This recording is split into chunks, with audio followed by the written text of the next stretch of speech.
Թվայք հեռուստաընկերության եթերում Մեդինֆոյի հերթական թողարկումն է, բարև ձեզ։ Այսօր տաղավարում իմ հյուրն է Գյումրու թիվ 1 պոլիկլինիկայի բժիշկ թերապևտ Հրանուշ Հակոբյանը։ Բարև ձեզ բժշկուհի։ Բարև ձեզ։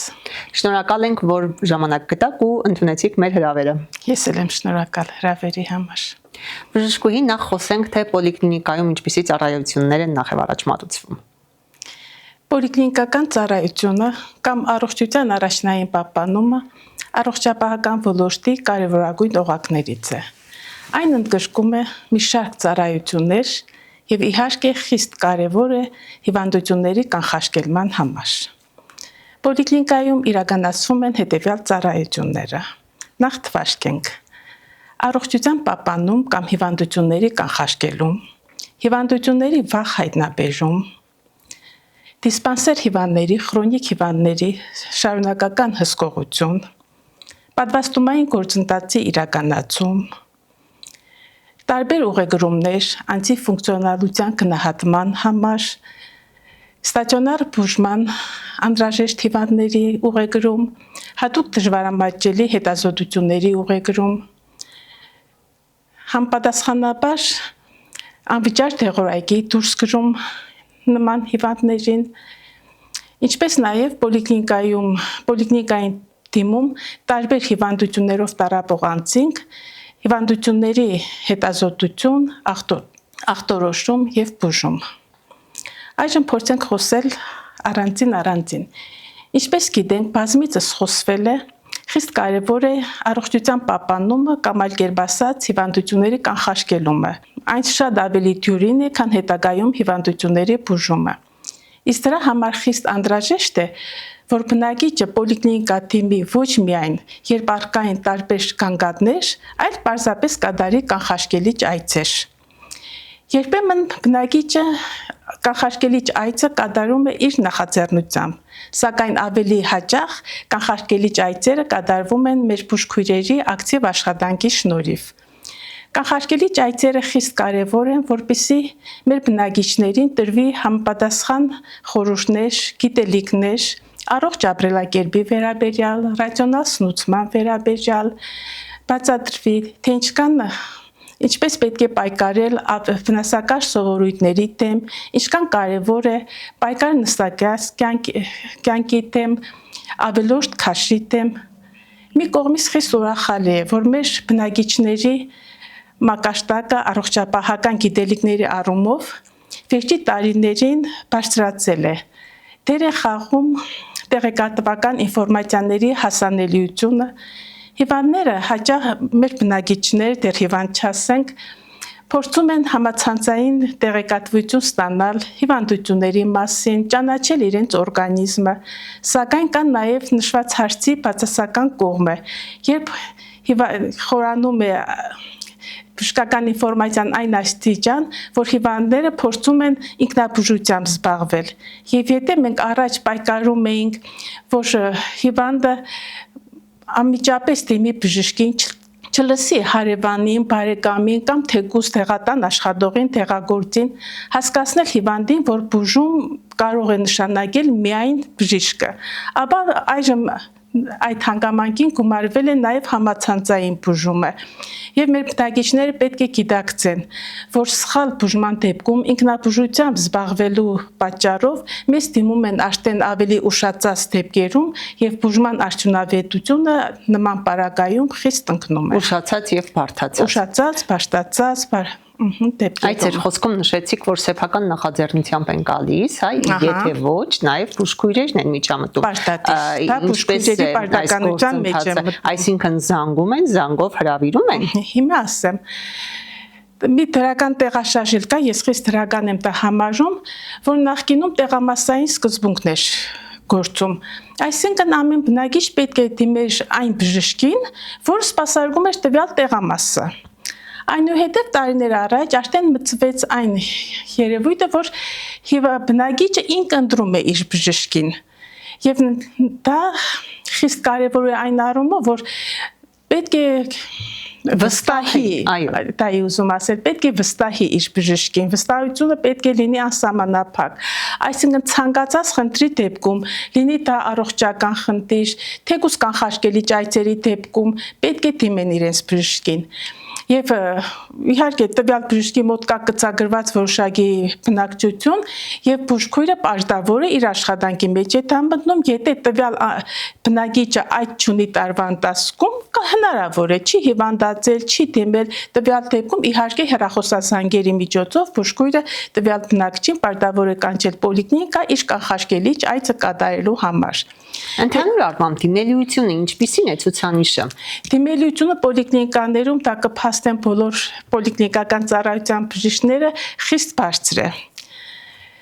Կա մի հանգամանք, որի մասին եւս ուզում եմ խոսել, եթե խոսեցինք բժշկի նկատմամբ վստահությունից։ Եթե բնակիչը ինքն ընտրել է իր բժշկին, հետեւաբար ցանկացած հարցի դեպքում պետք է դիմի։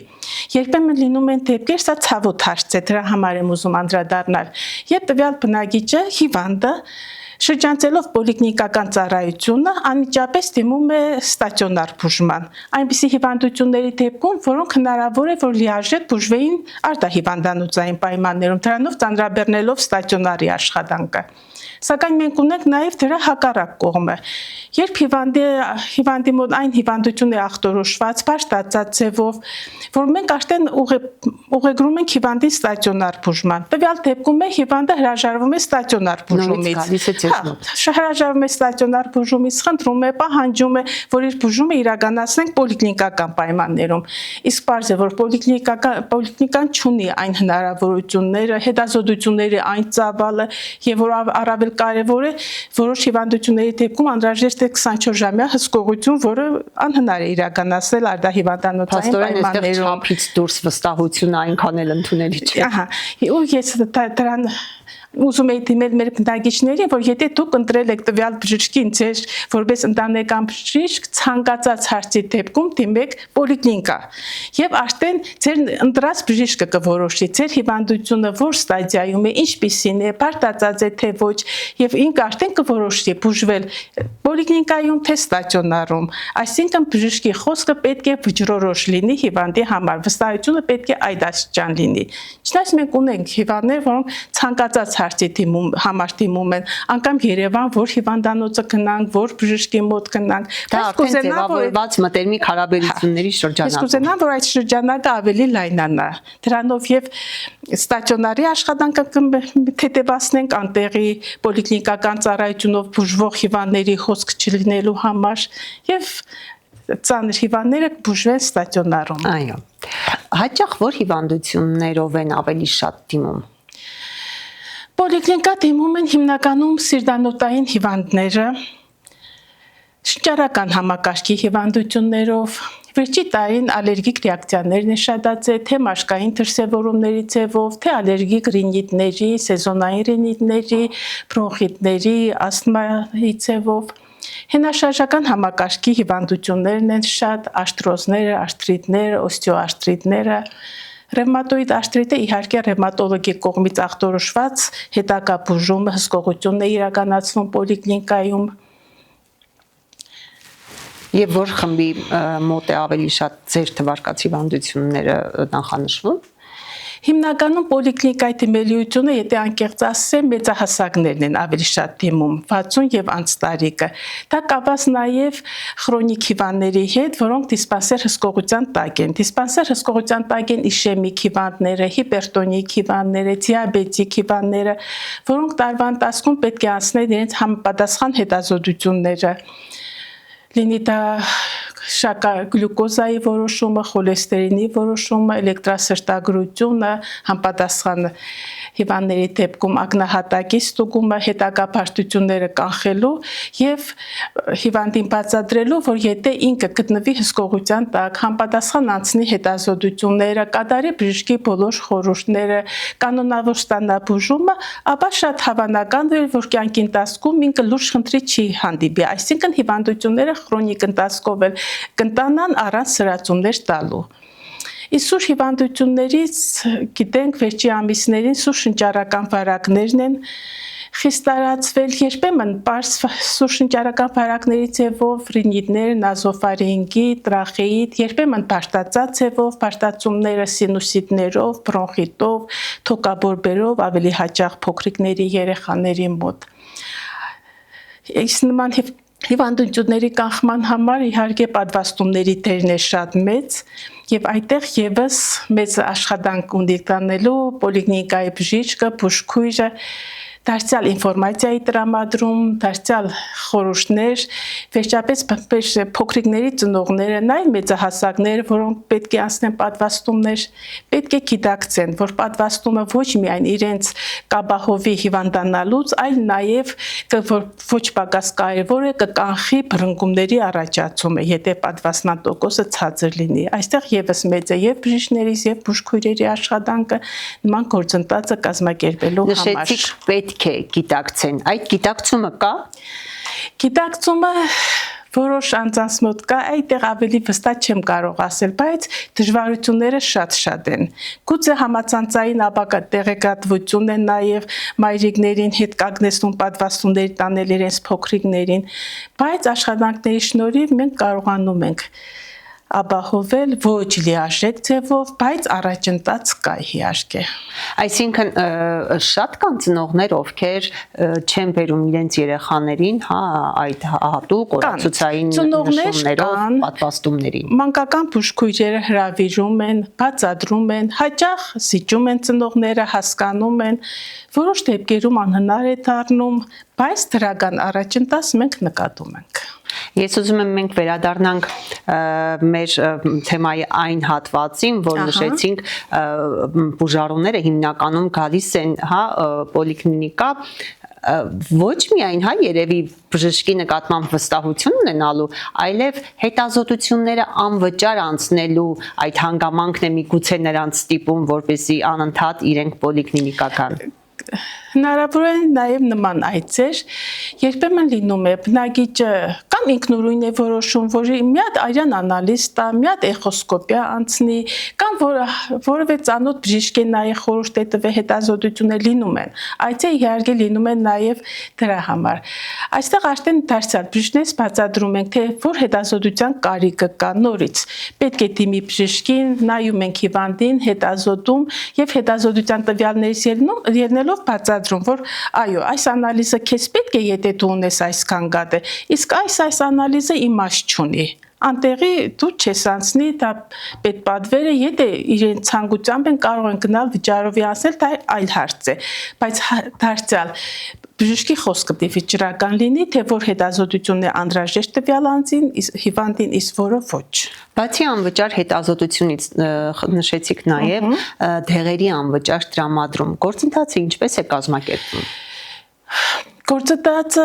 կազմակերպվում է հիմա էլեկտրոնային տարբերակով, սկզբնական շրջանում շատ բարդ էր, մի բան եւ դեղատոմսեր ներգրվում եւ էլեկտրոնայինը անցումային շրջանում, հետագայում անցանք արդեն միայն էլեկտրոնային տարբերակով է դեղորայքը գրվում, սկիզբն էր դժվար, հիմա իհարկե ավելի արագացել է։ Հարցը նրանում է, որ հեշտեր են գոյանում բժշկի մոտ եւ եթե բժիշկը չթերապետի համակարգչային հմտություններին գուցե դանդաղ աշխատի, հեշտեր գոյանան, դա էր մեր խնդիրը, բայց ժամանակի ընթացքում հարցը լուծվել է եւ շատ ավելի արագ է ստացվում, իհարկե եթե լույսի խապանում չկա, ինտերնետի հետ կապված խնդիր չկա, ավելի արագ է ստացվում, քան ինչ որ տեղատոմսերի գրելը։ Հատուկ խմբեր կան։ Իհարկե, սոցիալապես անապահով խավն է, որ օգտվում է տարբեր ուղեգրումներից, արդեն ասացինք լինի ստացիոնար բուժման, հատուկ դժվարամատչելի հետազոտության համար, նաև անվճար դեղերով ապահովումը։ Դրա մեջ մտնում են անտիֆունկցիոնալության գնահատման համար, արդեն խոսեցինք, որ մենք ուղեգրում ենք, իսկ հատուկ հանձնաժողովը արդեն իհարկե դարձյալ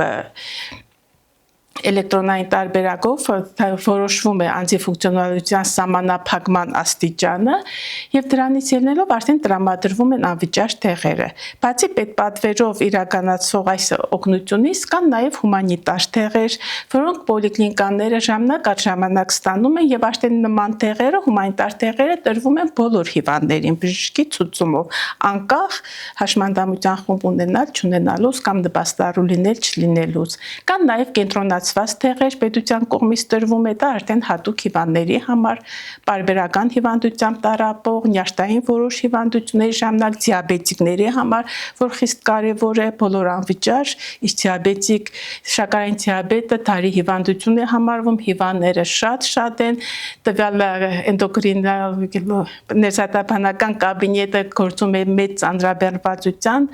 հիվանդների թիվը շատ մեծ է եւ բոլորը ապահովում են անվճար տեղորայքով։ Լինում է, որ եթե մեկը ուշացել է, հա, ժամանակին չի ներկայացել, այդ ամիս, չգիտեմ, իրեն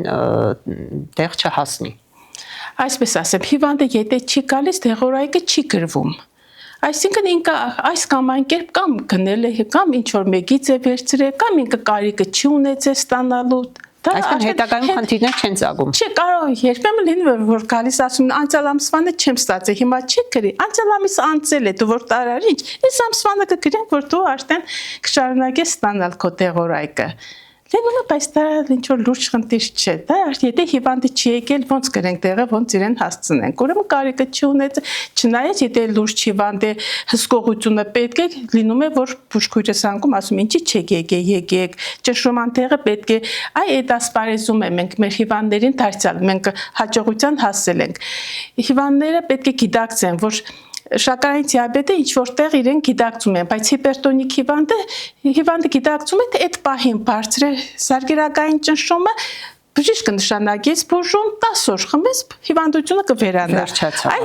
Դա էր մեզ համար խնդիր եւ ինձ թվում է մենք հասել ենք հաջողության, որ հիվանդը գիտակցում է, որ հիպերտոնիկ հիվանդություն դա այն հիվանդությունը, որը կուղեկցի իրեն ամբողջ կյանքի ընթացքում, ինչպես եւ շաքարային դիաբետը եւ դեղորայքային բուժման, ինչպես նաեւ ճիշտ ապրելակերպի, կենսակերպի, սննդակարգի ընտրության